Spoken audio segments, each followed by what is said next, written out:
Climate change is accelerating, and we may feel helpless to stop it. But there is an easy way for European countries to make a big difference.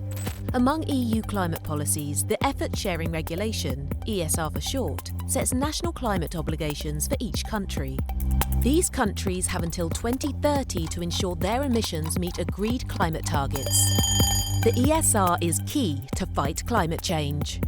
It covers around 60% of EU emissions. These come from the sectors of road transport, buildings, agriculture, waste, and small industry.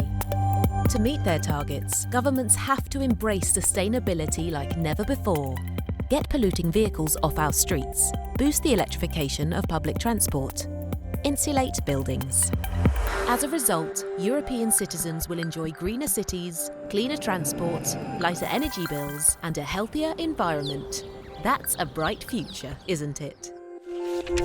But there are a few problems with the regulation. Here's what the members of the European Parliament and national governments need to do to fix them. Set an emission reduction path that keeps pollution to the minimum over the next 8 years.